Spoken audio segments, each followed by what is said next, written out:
श्री कृष्ण कहते हैं, जीवन में आधे दुख इस वजह से आते हैं क्योंकि हम उनसे आशाएं रख लेते हैं जिनसे हमें नहीं रखनी चाहिए। हम सभी मनुष्य किसी न किसी अन्य मनुष्य से बंधे होते हैं, या तो किसी दूसरे इंसान पर निर्भर रहते हैं और इसी निर्भरता से हमारे मन में उम्मीद और आशाएं बनी रहती है कि हमारी कोई मदद कर देगा।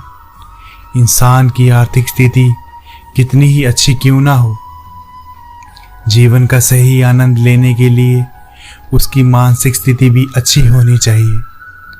परंतु कई बार हम गलत इंसान से आशाएं या फिर उपेक्षा कर लेते हैं, जिसकी वजह से हमें कई दुख और तकलीफ़ों का सामना करना पड़ता है। ऐसे समय में धैर्य से काम लेना चाहिए। अपने जीवन में कभी भी ना किसी को आनंद में वचन दें, ना क्रोध में उत्तर दें और ना ही दुख में कभी फैसला लें। श्री कृष्ण कहते हैं, कोई भी दुखी करे तो अपने मनोबल को किसी भी परिस्थिति में कमज़ोर नहीं होने दें। दुख और सुख जीवन के दो पहलू हैं, दोनों ही अनित्य हैं और आने वाले वक्त में बदल जाएंगे। अगर कोई बात लगातार आपको परेशान कर रही है तो उसे छोड़ने में ही फायदा है। कोई बीती बात हो, विचार हो या रिश्ता, अगर कुछ है जो लगातार आपको आगे बढ़ने से रोक रहा है तो उसे छोड़ना ही उचित होगा। हो सकता है जो बात दुख दे रही है वो बहुत बड़ी हो, उसे भूलना या छोड़ना मुश्किल भी हो, पर आपका आज भी आपके इंतज़ार में है। आगे बढ़ने के लिए हमें बीती बातों को भूलना बहुत ज़रूरी है। जब तक हम अपने बीते कल से निकलेंगे नहीं, तब तक हम अपने भविष्य को बेहतर नहीं बना पाएंगे। इसलिए अपनी ज़िंदगी को आज में जिएं और बीती बातों को भूलना सीखें। श्री कृष्ण कहते हैं, सही वक्त में दिए गए कड़वे घूंट हमारे जीवन को मीठा कर सकते हैं, और जब तक इंसान को ठोकर नहीं लगती तब तक सही गलत का ज्ञान नहीं हो पाता। जिंदगी में कभी भी अपने किसी हुनर पर घमंड मत करना, क्योंकि पत्थर जब पानी में गिरता है तो अपनी ही वजन से डूब जाता है। और इंसान की आर्थिक स्थिति कितनी भी अच्छी हो, जीवन का सही आनंद लेने के लिए मानसिक स्थिति का होना भी जरूरी होता है। श्री कृष्ण कहते हैं, जिस व्यक्ति को आपकी कदर नहीं, उसके साथ खड़े रहने से अच्छा है आप अकेले खड़े रहें। श्री कृष्ण ने कहा है, अगर तुम्हें किसी ने दुखी किया है तो बुरा मत मानना। लोग उसी वृक्ष पर पत्थर मारते हैं जिस वृक्ष पर ज्यादा मीठे फल होते हैं।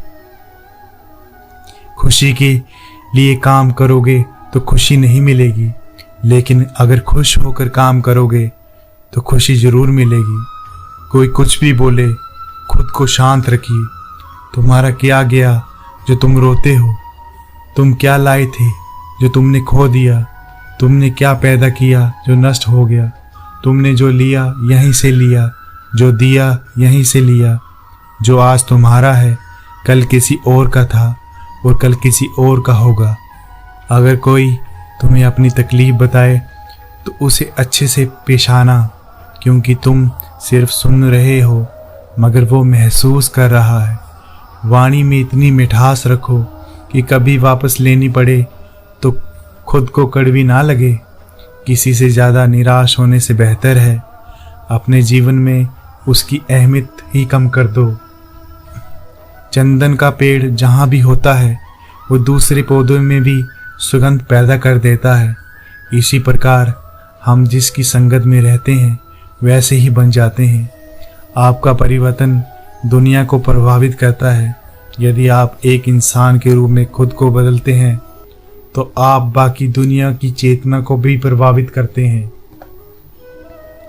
श्री कृष्ण कहते हैं, किसी को तकलीफ देकर मुझसे अपनी खुशी की दुआ मत करना, लेकिन अगर किसी को एक पल की खुशी देते हो तो अपनी तकलीफ की फिक्र मत करना। जिस प्रकार पके हुए फल की 3 पहचान होती है, एक तो वो नरम हो जाता है, दूसरा वो मीठा हो जाता है, तीसरा उसका रंग बदल जाता है। इसी तरह कुशल व्यक्ति की भी 3 पहचान होती है। उसमें नम्रता होती है, उसकी वाणी में मिठास होती है और चेहरे पर आत्मविश्वास का रंग होता है।